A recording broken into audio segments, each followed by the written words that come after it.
s'il vous plaît. Alors, s'il vous plaît, ayant constaté le quorum, je déclare la séance de la Commission des relations avec les citoyens ouverte. Je demande à toutes les personnes dans la salle de bien vouloir éteindre la sonnerie de leur téléphone cellulaire.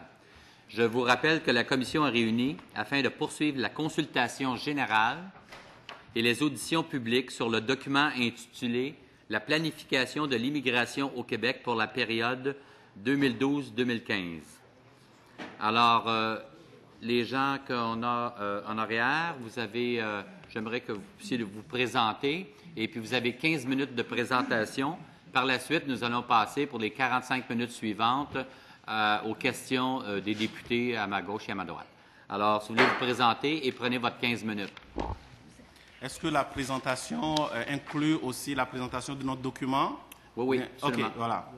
Mon nom est Komlan Messi. Je suis président et cofondateur du REPAF, le réseau des entrepreneurs et professionnels africains.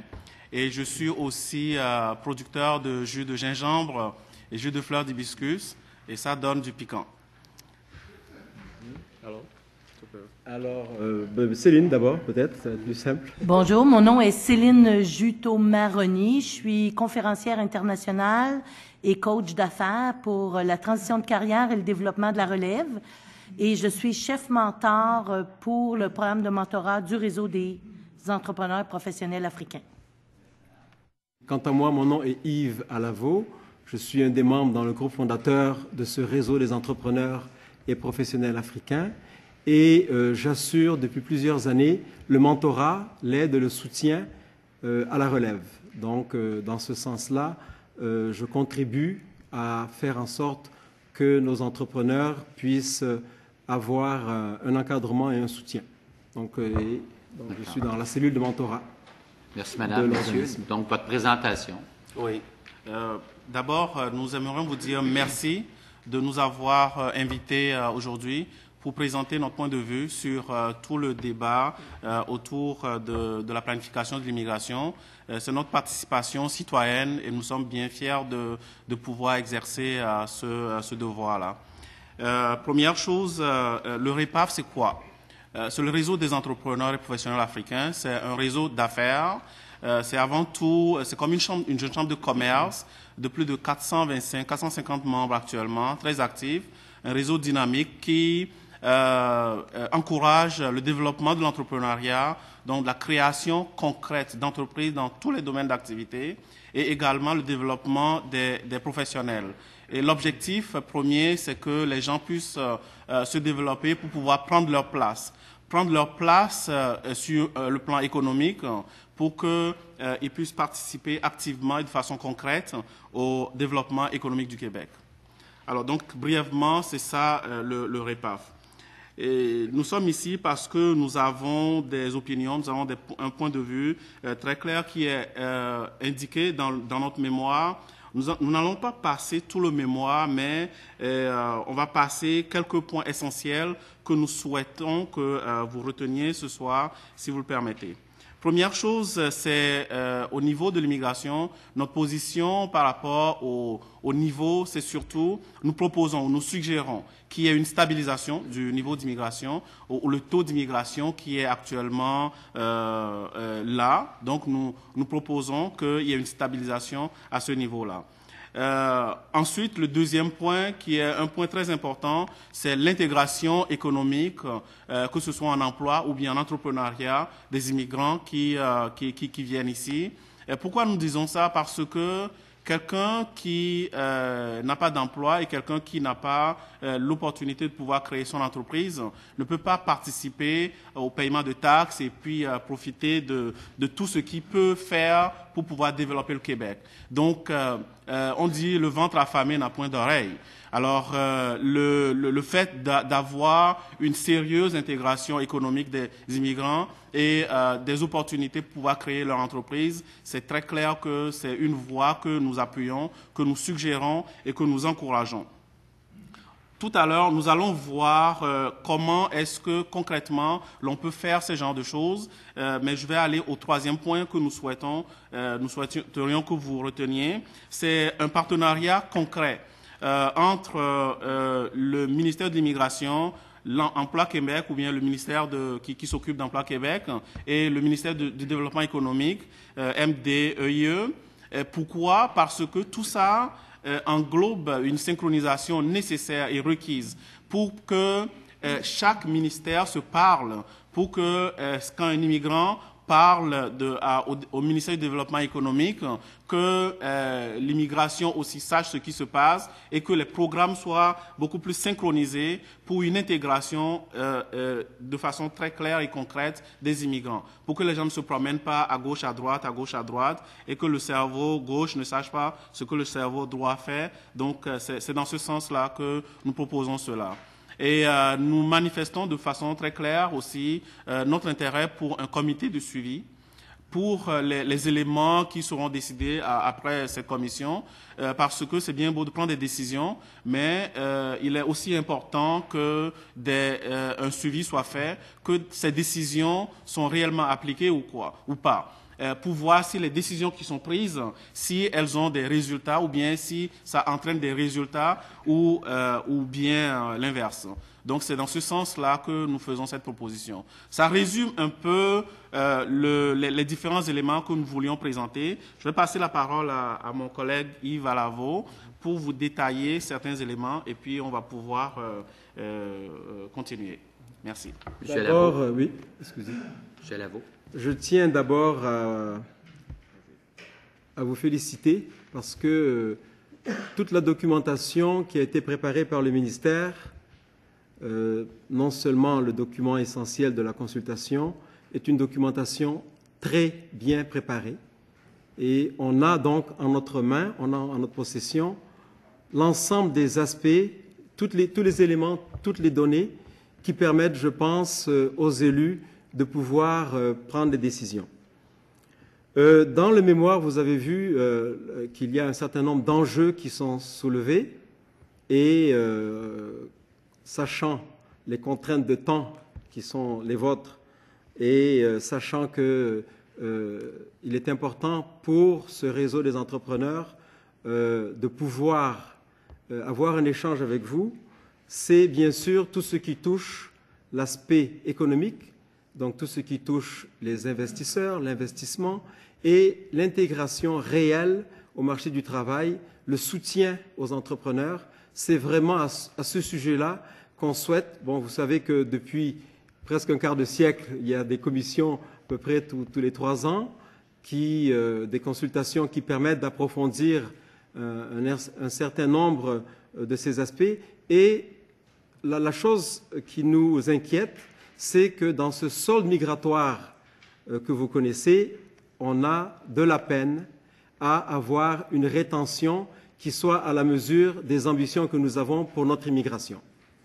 Et principalement, quand on regarde l'effort qui est fait pour avoir, parce que nous avons ce privilège et cet énorme levier qui est la sélection de notre immigration, quand on voit la difficulté que nous avons à retenir ici les investisseurs et des immigrants d'affaires, je pense que c'est autour de ces stratégies qu'il serait intéressant de développer des moyens et comment j'allais dire, de prioriser les moyens que l'État du Québec veut mettre pour faire en sorte que notre main-d'œuvre, parce que les documents de consultation le disent, et on l'a souligné dans le mémoire, je ne veux pas aller dans certains détails, nous avons en moyenne 40 000 emplois qui ne trouvent pas preneur chaque année.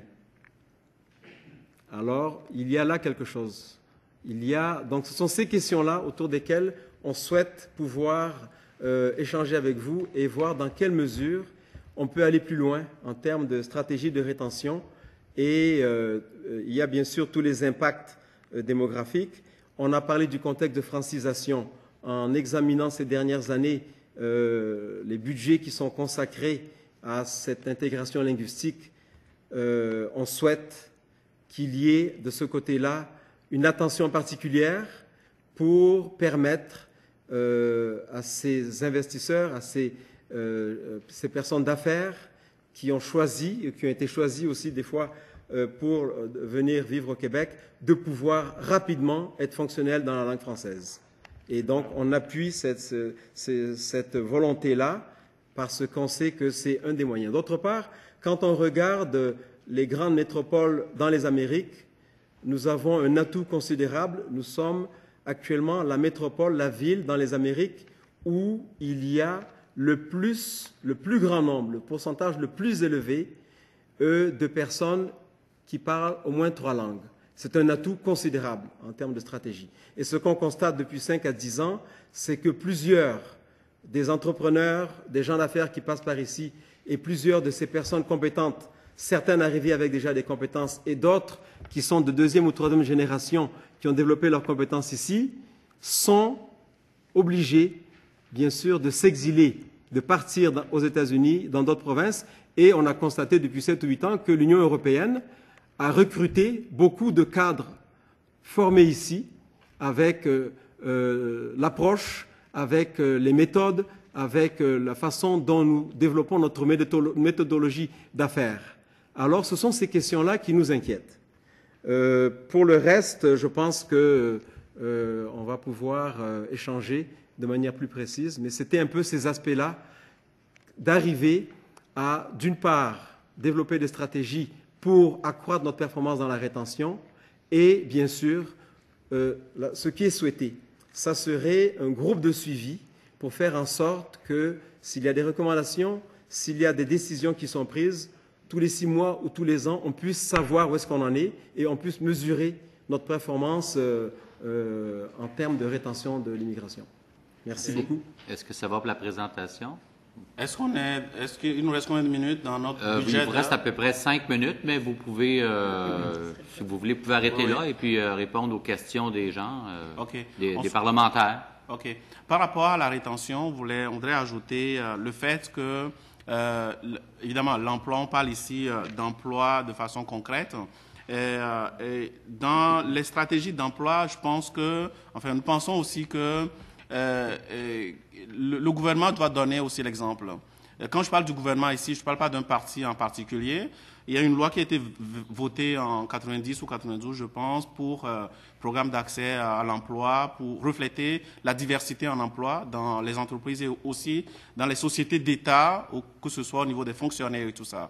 On se rend compte aujourd'hui, après des dizaines d'années, que cette loi n'est pas respectée ou que les moyennes sont actuellement assez misérables. Et quand le gouvernement ne donne pas l'exemple, je pense que les entreprises, évidemment, de façon très claire, il n'y a pas un leadership dans ce sens-là. Et c'est ça, je pense que c'est quelque chose qui doit faire partie de la stratégie de rétention dont on parle ici. Également, au niveau du ministère de l'Immigration ou bien Développement économique ou Emploi Québec, comme on a dit tout à l'heure, une synchronisation, une vision beaucoup plus commune et une augmentation de budget dans ce sens-là. Parce que là, on parle le concret, l'argent étant le nerf de la guerre. On ne peut pas juste compter sur des bénévoles pour faire des programmes ou bien encourager les gens à s'impliquer socialement et tout ça là. C'est clair qu'on encourage beaucoup au niveau du REPAV, on encourage la prise de position citoyenne, l'implication, le bénévolat et tout. Mais ces organisations qui font ça, c'est clair qu'il y a un moyen aussi de pouvoir les soutenir d'une certaine façon.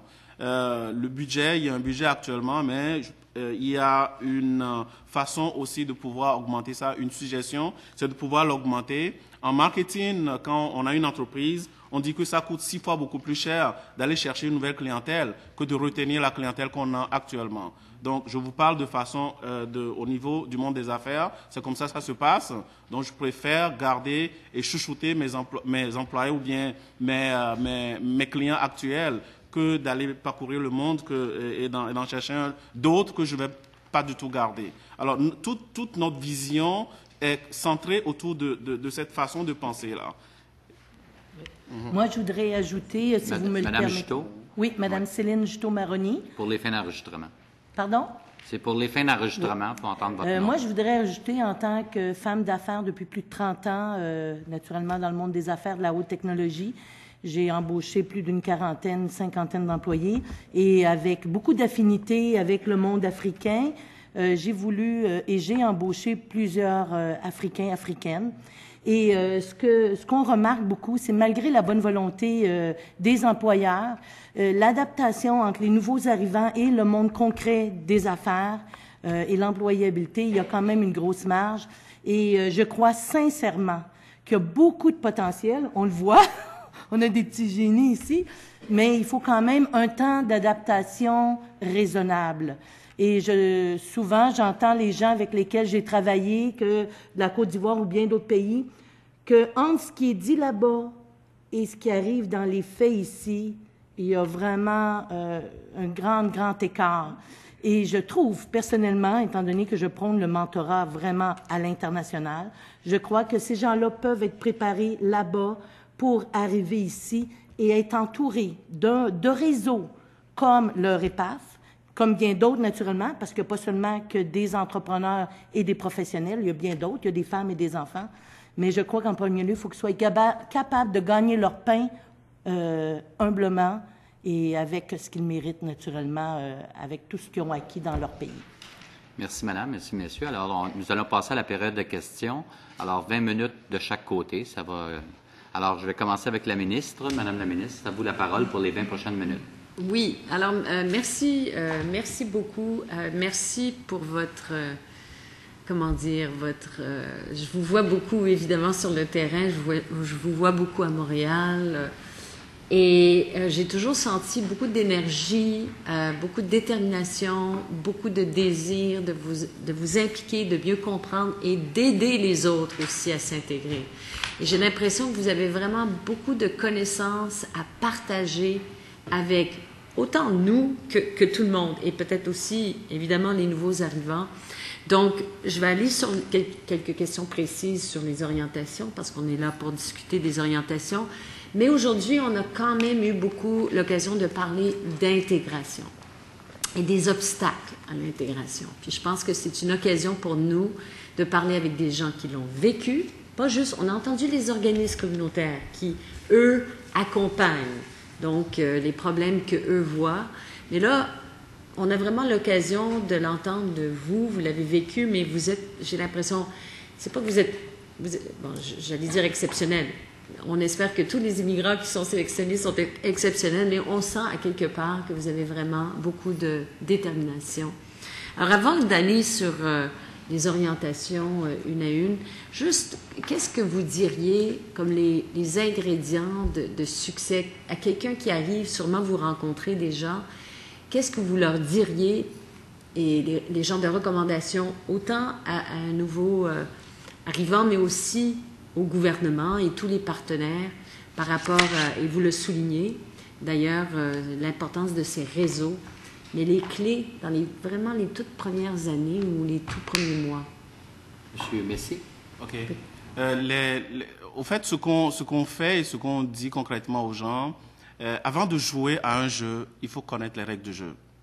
Nous avons, d'ailleurs, le REPAF a édicté un livre qui s'appelle « Les règles du jeu non écrites » pour pouvoir avoir du succès. Cela veut dire qu'il y a des codes culturels ici qui sont différents de ce qu'on a dans nos pays d'origine.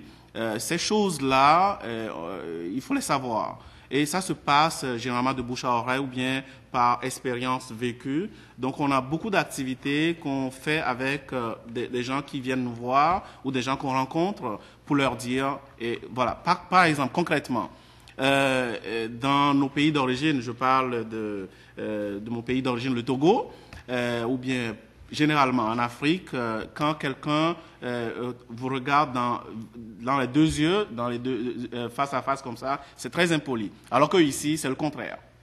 Ici, c'est manque de confiance et tout ça. Donc, l'interprétation du même geste est différente d'une culture à l'autre ou bien d'un endroit à l'autre. Donc, ça, c'est des choses de base que nous partageons avec les gens avec qui nous travaillons. Et aussi, évidemment, le rôle des corporations, le rôle des autres professionnels. Pour les gens qui sont, par exemple, ingénieurs, pharmaciens, médecins et tout, les ordres professionnels, notre vision, ou bien plutôt notre expérience avec les ordres professionnels, ou bien l'expérience que les gens partagent avec nous n'est pas nécessairement la plus positive. On pense, je suis à l'Assemblée nationale, je ne suis pas un politicien, mais de façon très crue, je vais vous dire que les ordres professionnels font partie du problème. Si je parle du Collège des médecins, par exemple, bon, il y a beaucoup d'efforts qui se font, il faut les reconnaître. Mais le Collège des médecins, des exemples concrets où il y a blocage de plusieurs médecins qui sont diplômés à l'étranger et puis par des raisons ésotériques, ils sont bloqués, leurs dossiers sont bloqués, alors qu'on manque de médecins ici au Québec.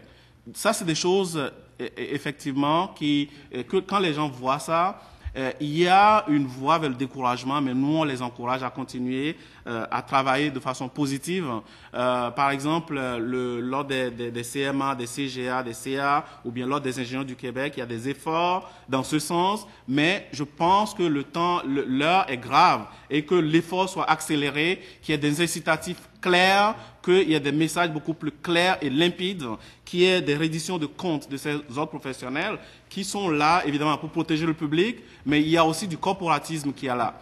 On dirait qu'ils protègent leur gâteau, mais je pense que c'est des choses qu'on explique concrètement aux gens qui viennent et évidemment, je ne leur dis pas tout ce que je viens de dire de façon aussi crue comme ça, mais je leur dis ça de façon positive, ou nous leur disons ça de façon plus positive pour qu'il y ait de la persévérance. On les encourage aussi à s'impliquer bénévolement dans plusieurs organisations, que ce soit dans leur ordre professionnel, dans leur ordre, dans les regroupements non seulement communautaires ou sociaux, mais aussi professionnels. Quelqu'un qui est ingénieur de formation, on les encourage à s'impliquer. Alors des ingénieurs, il y a plusieurs branches qui sont là. Donc, c'est des choses que nous encourageons. Madame Lamé. Oui, Madame Juteau. Je pourrais ajouter quelque élément de chose, si vous réponse. me le permettez. Étant très impliquée dans différents programmes de mentorat, entre autres pour les nouveaux arrivants aussi, souvent, j'ai même entendu une immigrante architecte, et vu que je cherche toujours des mentors appropriés pour aider à l'intégration le plus rapidement possible et le plus facilement et le plus payant pour la communauté. Plus vite ils vont travailler, plus vite ils vont dépenser, puis ils vont payer des impôts, c'est logique.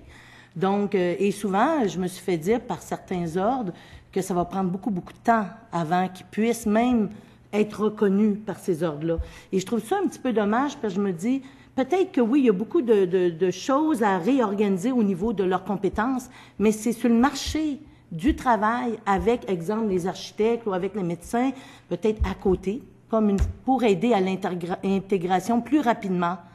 Et aussi la fierté, je trouve. Quelqu'un qui arrive avec un diplôme de docteur puis qui est pris à laver la vaisselle dans un restaurant, c'est un peu humiliant pour les enfants et pour leurs parents. Fait que moi, je trouve qu'il y a des genres de programmes qui pourraient être renforcés. Je dis pas qu'il n'y en a pas du tout, là, mais ça pourrait être multiplié et renforcé. Et nous pensons que Monsieur Je voudrais, sans répéter s'il vous plaît, Monsieur Yves Alavo, sans répéter ce que les collègues ont dit, effectivement, ces dernières années, à plusieurs égards, surtout pour les professions libérales, on a vécu des drames épouvantables.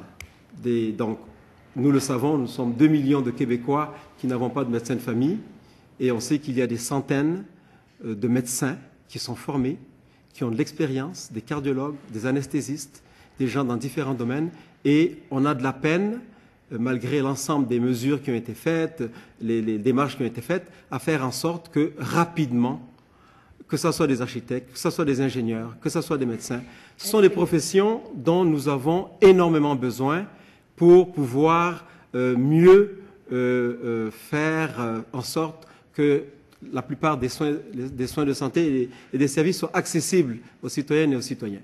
Et on a de la misère à faire en sorte que rapidement ils puissent être opérationnels ici. Et on a besoin d'eux parce qu'on les a sélectionnés. Il y a une chose aussi, c'est l'accessibilité à l'information.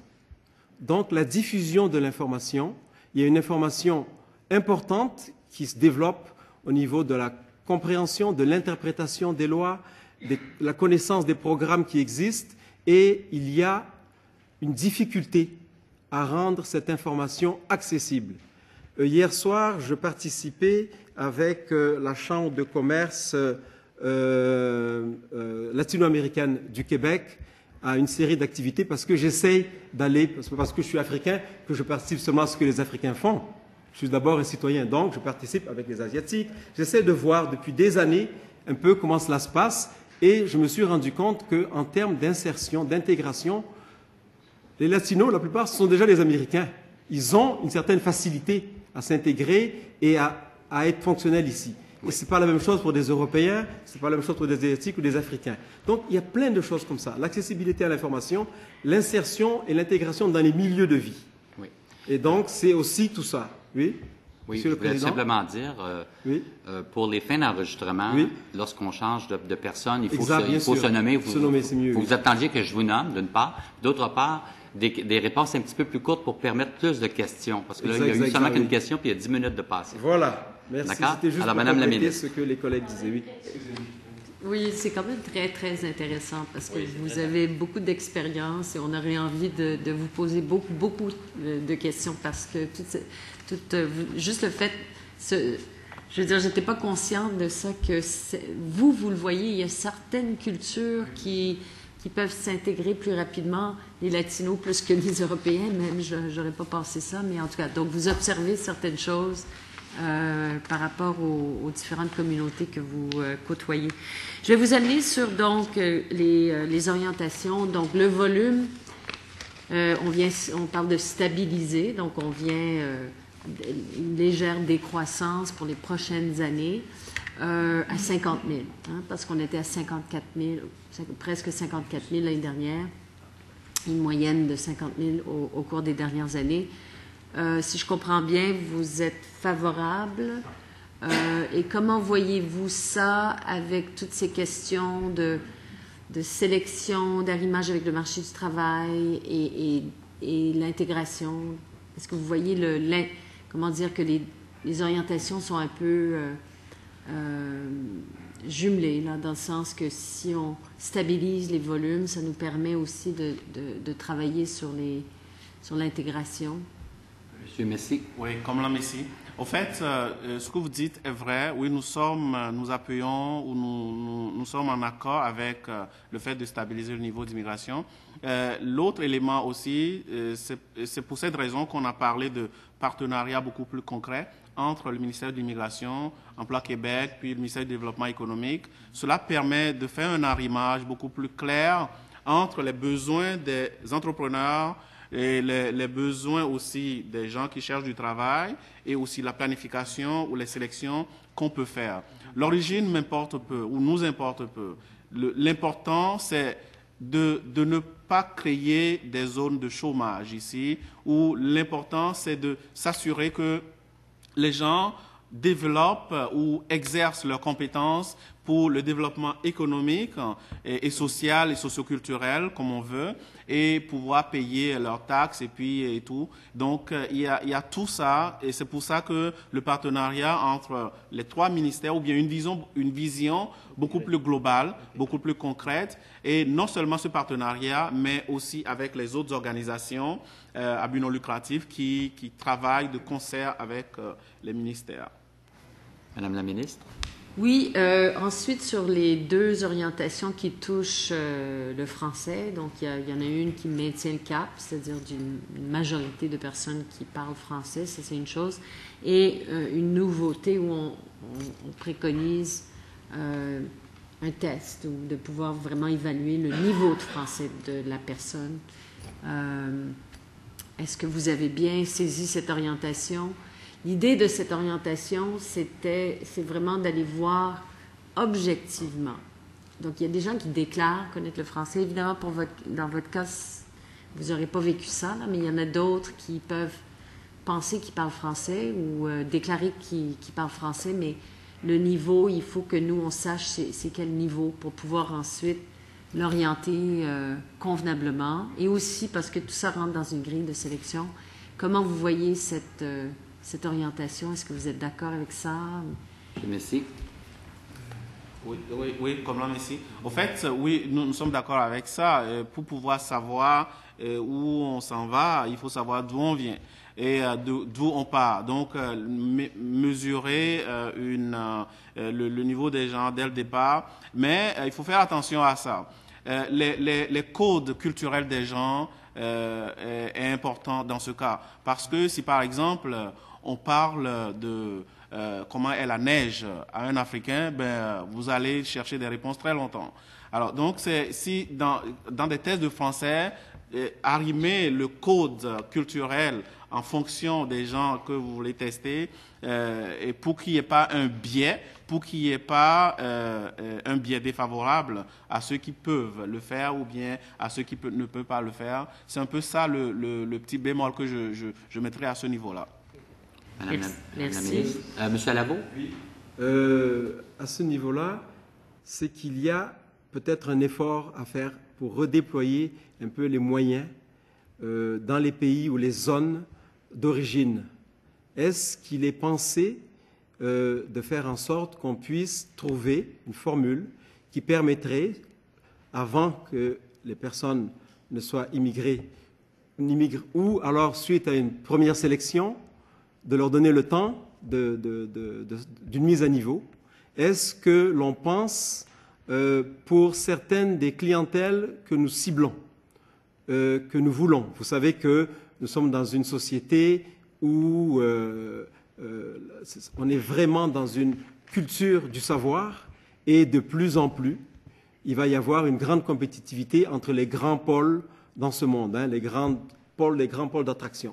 Et si nous souhaitons continuer d'abord à améliorer notre performance en termes de rétention, à faire en sorte que nous soyons compétitifs pour attirer ici, parce qu'on en a besoin pour notre développement, pour poursuivre un peu les efforts que nous avons dans la modernité, parce que nous sommes une société quand même où on a une grande performance dans cette modernité. Si on souhaite avoir ces cerveaux et ces personnes ici, on devrait, entre guillemets, avoir des façons de pouvoir leur permettre d'une mise à niveau.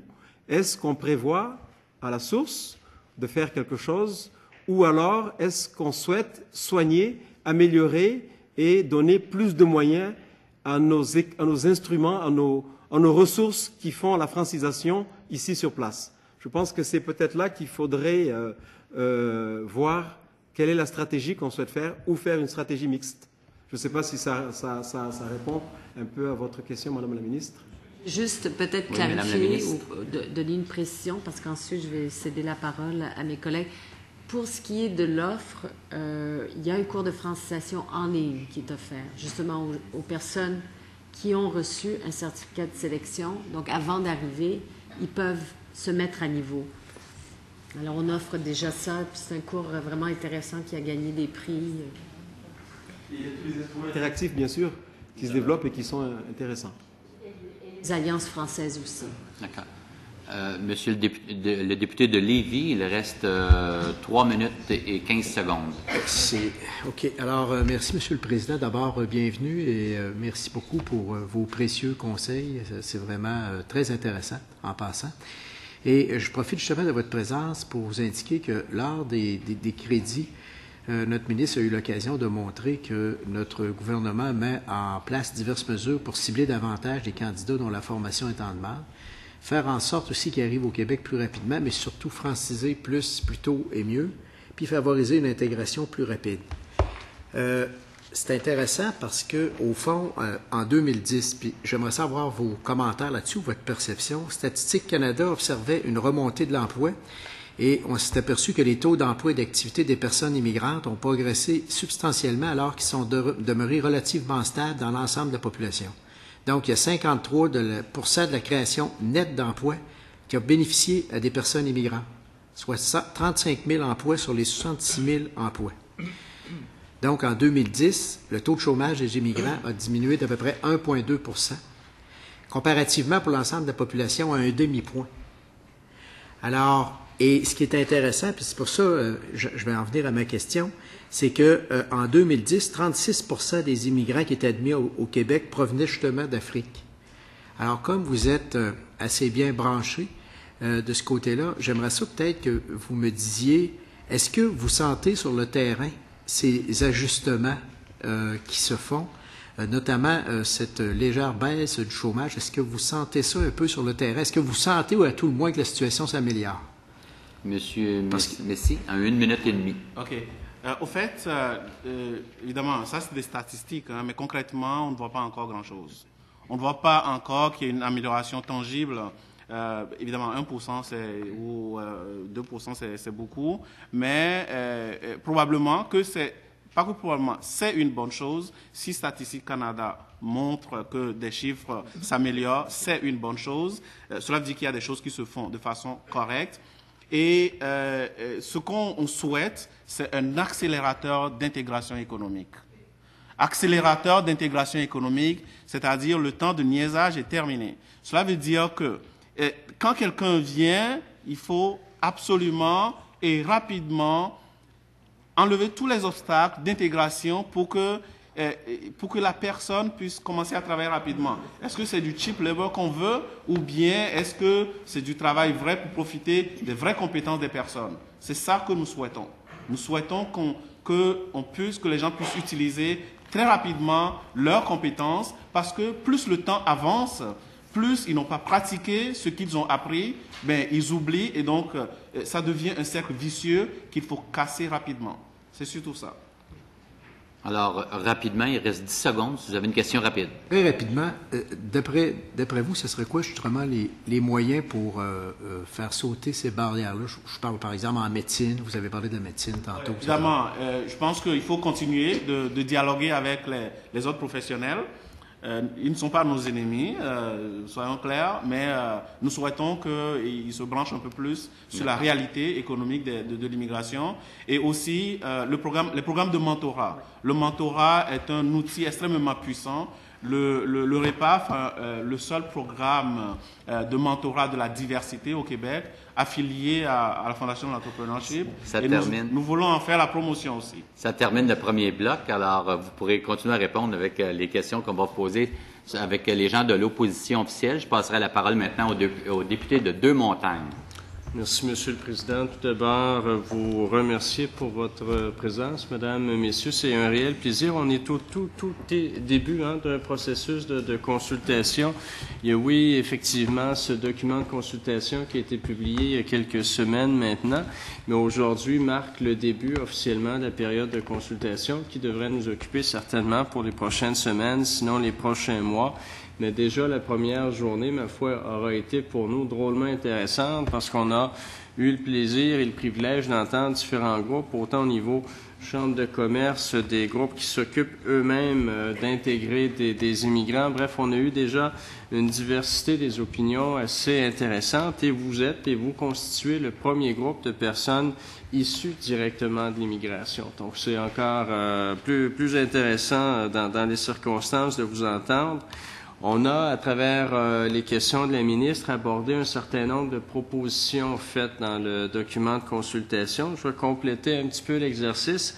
Une question qui nous interpelle beaucoup au niveau de l'opposition officielle, c'est la volonté du gouvernement, ou du moins la position à valider au niveau.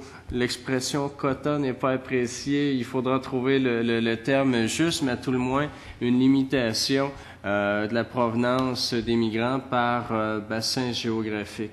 On sait qu'au cours des dernières années, le bloc Afrique, incluant le Maghreb, a eu une croissance assez fulgurante. Au cours des dernières années, 36-37% de nos nouveaux arrivants provenaient de ces régions géographiques. Donc, la nouvelle politique viserait à mieux répartir, soit équilibrer d'un bassin géographique à l'autre. Vous êtes d'origine africaine, donc les premiers visés ultimement par une politique de cette nature-là. J'étais curieux de voir quelle était votre appréciation. Est-ce que c'est une voie à explorer ou au contraire, il faudrait se raviser à ce niveau-là? Merci. Il y aurait peut-être un commentaire. Il y aurait peut-être un commentaire, je dirais, un peu sibyllin à faire tout de suite. C'est que quand on regarde le taux d'activité en comparant les bassins d'origine sur place ces dernières années, on constate largement que inversement proportionnel à la diplomation de ces personnes, il y a un taux de chômage très élevé chez des Québécois et des Québécoises d'origine africaine, surtout subsaharienne. Alors si cette stabilisation ou cet équilibrage des bassins de provenance se faisait et que cela permettrait effectivement pour nous d'améliorer notre performance en termes de rétention et d'améliorer aussi un meilleur arrimage entre les compétences des personnes qui arrivent, qui sont ici souvent depuis longtemps, et leur intégration au marché du travail, si tout ça se faisait de manière coordonnée, c'est sûr que ça serait une bonne chose. Monsieur le député de Deux-Montagnes. Et au niveau, merci d'abord pour cette première réponse. Au niveau aussi de la présentation que vous avez faite, vous avez évoqué à plusieurs reprises, et c'est des exemples pertinents, les codes. Les codes de la société d'accueil qui doivent être intégrés par les nouveaux arrivants pour être bien certains de se faire comprendre et de se faire reconnaître. C'est une réalité qui est réelle et en même temps qui, comment dirais-je, il y a cette croyance qui veut que la diplomation, le diplôme obtenu à l'étranger soit un obstacle. C'est vrai dans bon nombre de cas, mais il y a bon nombre d'autres situations où la personne a pourtant fait ses études universitaires ou collégiales ici au Québec, donc un diplôme purement québécois, donc on ne peut plus poser la question de la reconnaissance. Les cas de chômage dans ces situations-là sont encore plus inacceptables et là interviennent la notion de code. Comment interagir lors d'une entrevue, comment se faire valoir, comment ne pas hésiter à se faire valoir, parce que bien souvent, effectivement, et ça nous a été rapporté, on a tous des expériences en ce sens-là, pour le nouvel arrivant, même si c'est après quelques années, on a de la difficulté bien souvent à vendre sa salade, on a de la difficulté à vendre ses mérites, on veut rester humble devant la personne qui nous reçoit, alors que le processus d'entrevue est l'occasion, la seule occasion en fait de bien se vendre, de bien se présenter. Est-ce que vous pensez qu'un arrimage avec le milieu communautaire est pertinent? Est-ce qu'on devrait le renforcer? Et quels sont les organismes les mieux placés pour assurer cet accompagnement-là? Parce que la question se pose, elle nous a été posée. Est-ce qu'on doit confier aux communautés d'origine elles-mêmes l'intégration de leurs propres ressortissants, ou il nous faut davantage insister auprès d'organismes qui ne visent pas une communauté en particulier, mais qui travaillent avec une pluralité d'immigrants, par exemple? Monsieur Messi. Madame Messi. En fait, il n'y a pas une solution simple ou bien... En fait, c'est une équation multivariable. Les organisations qui s'occupent des différentes communautés sont importantes parce qu'elles constituent les ponts entre ce que l'immigrant vit et la société d'accueil. Je vais vous donner des exemples très concrets. Par exemple, il y a beaucoup d'entrepreneurs dans les communautés africaines ou d'origine noire en général qui excellent. Mais on ne verra pas des entrevues ou bien des choses à Radio-Canada ou bien à TVA ou bien Canal V sur ces entrepreneurs-là. Pourquoi? Alors, il faut se poser des questions aussi. Alors, parce que l'image véhiculée des gens, cette image véhiculée fait partie du branding collectif que les immigrants peuvent avoir, parce que quand on veut, par exemple, un employeur qui veut embaucher quelqu'un, ou bien un entrepreneur qui veut avoir un associé immigrant ou peu importe, qu'on le veuille ou pas, ces images véhiculées deviennent des filtres d'une certaine façon, qu'on le veuille ou pas. Alors, évidemment, c'est un travail collectif, c'est un travail de longue haleine, mais pour répondre de façon concrète à votre question, les organisations communautaires, surtout les organisations d'affaires, je ne néglige pas ce que les organisations communautaires font, c'est excellent. Les organisations d'affaires aussi doivent faire partie de la solution. Quand je parle d'organisations d'affaires, je parle d'organisations comme le REPAF, la JCCH, le Congrès maghrébin et tout ça. Ce sont des organisations qui essayent de formater ou de prédigérer ce qu'il y a dans la société d'accueil pour que ça soit beaucoup plus accessible à ceux qui ne connaissent pas nécessairement ce qui se passe ici. Et donc, tout ce monde doit travailler ensemble et il doit aussi être soutenu. Il ne doit pas être juste des organisations juste pour servir de faire valoir, mais concrètement, il faut les appuyer, je pense. Monsieur le député de Bourget. Merci, Monsieur le Président. Madame Juteau, vous avez un complément de réponse? Céline Juteau-Maroni, oui. J'oserais même ajouter que des groupes où est-ce qu'on peut autant retrouver des Blancs, des Noirs, des Jaunes, des Chinois, excusez, pardon, c'est pas ça que je voulais dire. Mais où est-ce qu'on peut avoir toutes les couleurs, toutes les cultures, le multiculturel, dans beaucoup d'organisations communautaires ou d'affaires, on les retrouve. Et je trouve que c'est propice pour pas rester non plus trop dans les mêmes cultures. Si on veut ajouter des couleurs différentes pour pouvoir évoluer dans le monde des affaires, ou la maman qui est à la maison avec ses enfants, je trouve que c'est important qu'elle ait différentes nationalités autour d'elle, donc s'impliquer dans des organisations. Monsieur le député de Bourget. Merci, Monsieur le Président.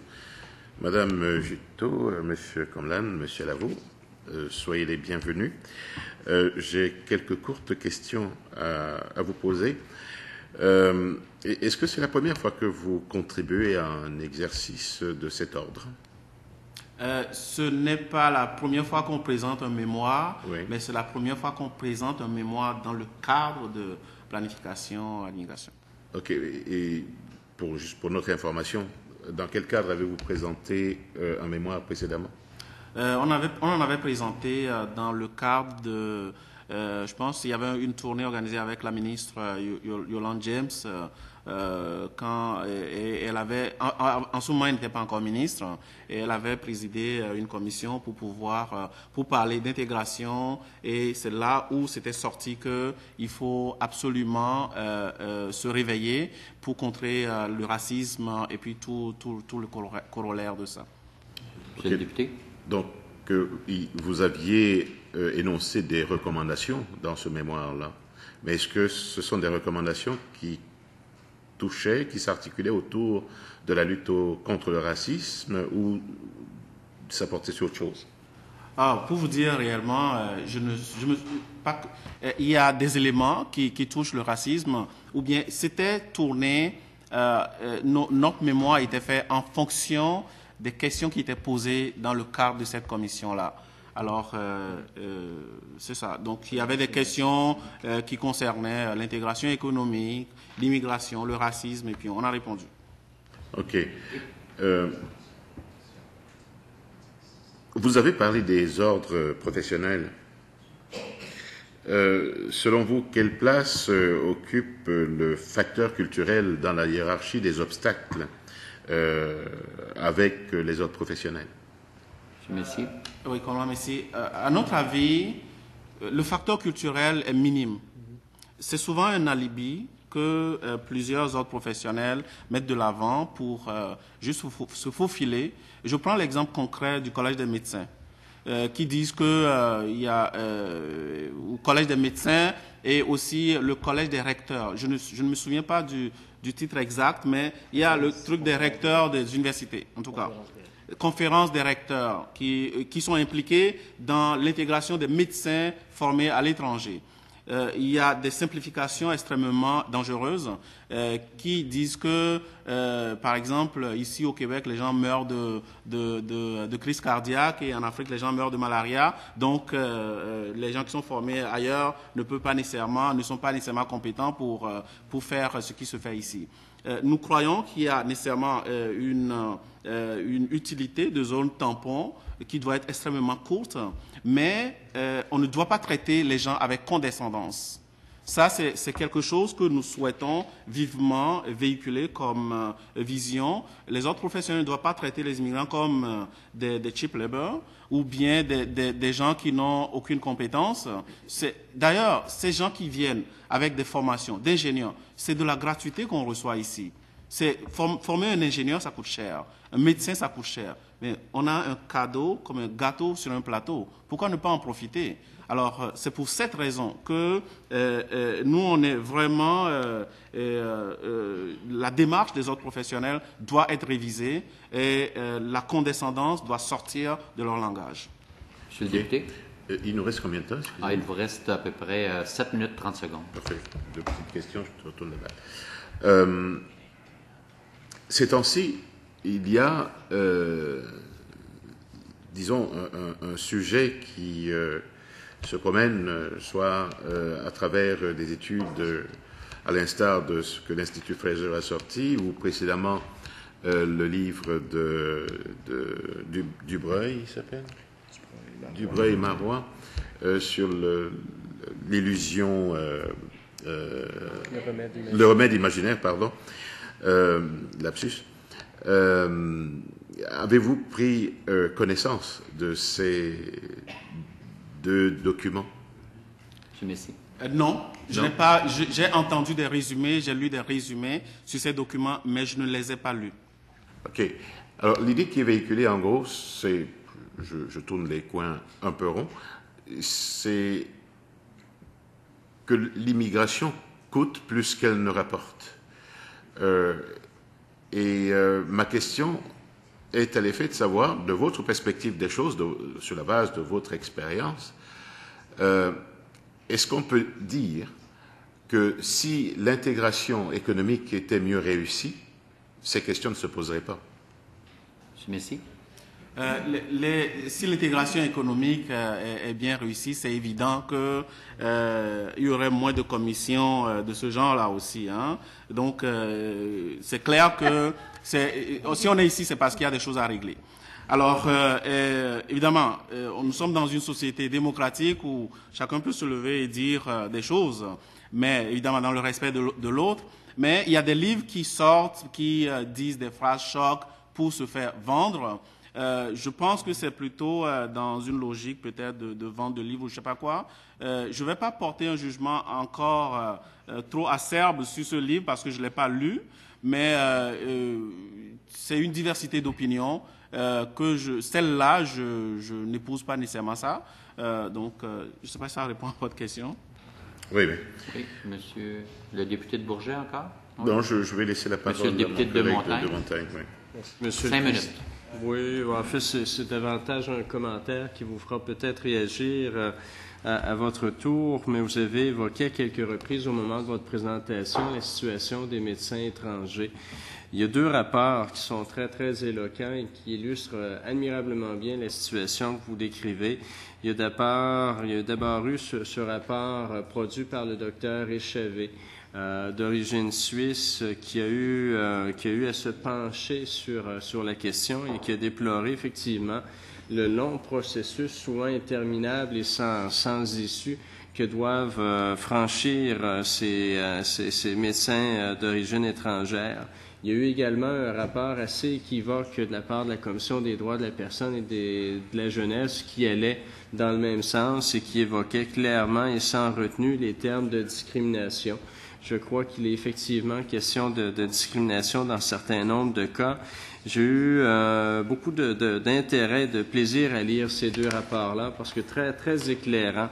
Et ma grande surprise est de constater qu'à travers tous les pays de la planète, il n'y a que 2 pays, sauf erreur, où la reconnaissance se fait de façon tacite. 2 ou 3 pays. Bon, il y a les États-Unis, maintenant la France, possiblement un troisième, je ne me souviens plus. Bref, 2 ou 3 pays maximum sur les 200 quelques pays que cette belle planète comporte. Et je n'arrive pas à concevoir qu'il y a des universités compétentes uniquement dans 2 ou 3 pays. Si on résume clairement, ça veut dire les médecins suisses, les médecins belges, les médecins anglais, les médecins australiens de grandes universités y sont, ne peuvent pas être reconnus. Il y a de très bonnes universités, de très belles facultés aussi en Asie, en Afrique, très très certainement. Donc, il y a un problème de reconnaissance qui est manifeste. Là où on peut se désoler, c'est que le ministre de la Santé, sans aucunement douter de sa bonne volonté, a mis sur pied un groupe de travail pour répondre à ces constats faits et par le Dr Échevé et par la Commission des droits de la personne. Cependant, les mois et les années passent sans qu'on y trouve de réelles solutions. C'est une situation qui se vit chez les médecins, mais c'est une situation qui se vit chez bon nombre d'autres professionnels aussi. Une solution qui peut sembler simple, mais qui mérite une sérieuse réflexion, c'est celle des passerelles. Vous l'avez évoqué dans votre présentation, vous la souhaitez dans tous les cas la plus courte possible, cette passerelle. On peut s'entendre que dans certains cas, elle doit être peut-être un petit peu plus longue que courte lorsque l'arrimage doit être fait, mais est-ce qu'il n'y a pas lieu pour le gouvernement du Québec d'investir dans des initiatives de cette nature-là? On parle de médecins, c'est bien certain. On a évoqué un petit peu plus tôt aujourd'hui, c'est un groupe qui vous a précédé qui l'a fait, le cas des enseignants. Il ne faut pas aller loin pour trouver des solutions. Ce qui nous a été évoqué, c'est l'exemple de l'Ontario, où pour les enseignants étrangers, on propose une passerelle établie d'une année, ce qui leur permet de pratiquer par la suite. Il y a eu des programmes semblables pour les infirmiers, infirmières aussi. Bref, c'est certainement une solution d'avenir. Est-ce que vous l'avez exploré de votre côté? Est-ce que c'est quelque chose qui mérite une attention toute particulière? En 1 minute 30, M. Alavo. Juste un commentaire à propos, c'est qu'il y a eu, suite aux ententes faites avec la France, aux accords faits avec la France, il y a un espoir immense qui naît et on souhaiterait qu'une étude plus approfondie permette que l'on puisse développer des ententes similaires, que ce soit des ententes dans le cas de reconnaissance des diplômes, que ce soit des ententes de réciprocité dans d'autres cas, mais il y a d'importantes attentes qui se sont manifestées et qui s'expriment actuellement parce que je pense que ces ententes faites avec la France sont exemplaires et elles ne devraient pas se limiter seulement à la France et on pourrait, dans bien des situations, vu qu'on a quand même une expérience assez grande dans l'analyse et dans la réalité là, de ce que valent ces diplômes-là, le faire avec d'autres bassins ou d'autres zones d'origine ou d'autres gouvernements, puisque ce sont des ententes intergouvernementales. Et je crois que là, il y a une piste intéressante qui permettrait, dans des délais relativement raisonnables, de pouvoir avoir une réponse à ces questions-là. Monsieur Messi, un petit 15 secondes. OK, merci pour les 15 secondes. Au fait, le mentorat devient une des solutions dans ce que vous dites. Le mentorat, cela veut dire quelqu'un qui est plus expérimenté, partage son expérience avec le nouvel arrivant ou bien le médecin ou l'ingénieur qui veut raccourcir cette passerelle. Et je pense que ça fait partie des solutions que nous proposons. Alors, c'est terminé. Madame Maroni, Monsieur Messi, puis Monsieur Alavo, merci de votre présence ce soir avec nous. C'est très enrichissant. Alors, je suspends pour quelques minutes et j'invite le deuxième groupe à se préparer.